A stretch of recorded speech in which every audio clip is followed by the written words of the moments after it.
ఈ గుంపులలో గిల్లి కజ్జాలు మన కన్నెపల్లి కోయిండు, మేడిగడ్డల నీళ్లు నింపండి కన్నెపల్లి ఎత్తండి అని.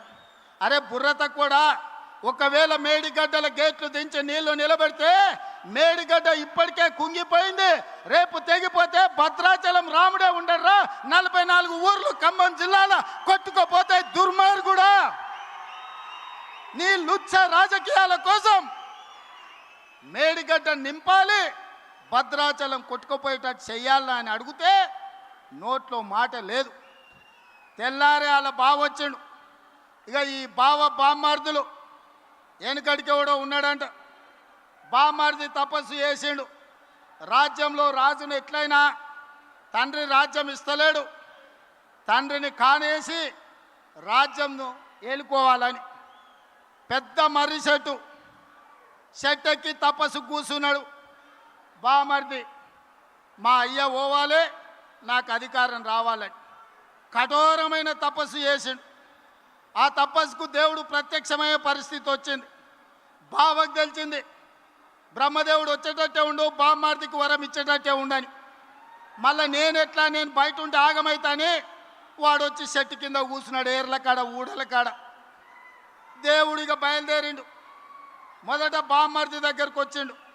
ఈ లోపల బామ్మార్దికి తెలిసింది కింద బావ కూడా కూర్చున్నాడు, తపస్సు చేస్తుంటే దేవుడు ఆడిపోతాడని.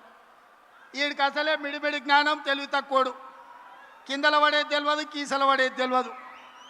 అందుకే దేవుడు రాగానే ఆలోచన చేసిండు, ఏమడిగినా మా బావగాడు తెలివి కల్లోడు ఎక్కువ అడుగుతాడేమని, స్వామి వస్తే వచ్చినావు కానీ ఓ పని చేయి, నాకు వరం ఇవ్వాలంటే నాదో కన్ను ఓడు అని అన్నాడట.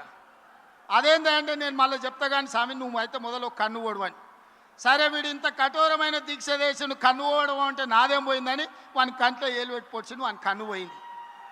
కిందికి బావ దగ్గరకు వచ్చిండు, మరి నీ సంగతి చెప్పని. వాడు అనుకున్నాడు మా బామ్మార్ది గాడు ఏమేమి అడిగిండో నాకు తెలియదు, ఓ పని చేయి స్వామి, మా బామ్మార్ది అడిగిన దానికి నాకు డబల్ అని అడిగిండంట. ఆలోచన చేసుకో అని చెప్పిండు. ఇక లేదు స్వామి ఆలోచన లేదు గీలోచన లేదు, మా బామ్మార్దికి ఇచ్చిన వరానికి నాకు డబల్ వరం ఇవ్వమని. సరే మంచిదని వాడిని 2 కళ్ళల్లో ఒడిచిండు.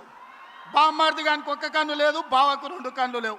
ఇక ఊరు మీద ఓట్లు అడుక్కోవాలంటే ఏం చేయాలి? ఈ బావని బామ్మార్ది భుజాల మీద ఎక్కించుకొని ఖమ్మం సింతకాని మండలంలో మన సభ ముందు పల్లి బఠానీలు అమ్ముకోనికి వచ్చారు. ఇది బామ్మార్దుల స్టోరీ. బావెవడో మీకు తెలుసు కదా, తాటి చెత్త అంత పెరిగిండు కానీ తలకాయలో చింతకాయ అంత కూడా తెలియలేదు. బామ్మార్ది ఎవడో మీకు తెలుసు కదా, సోంబేరిగాడు. సాయంత్రం అయితే పప్పులు, పొద్దుటిపూట పోతే గప్పు పనులు. ఇంతకు మించి ఏమైనా చేసిండా? వీళ్ళు కాంగ్రెస్ను ఓడిస్తాం,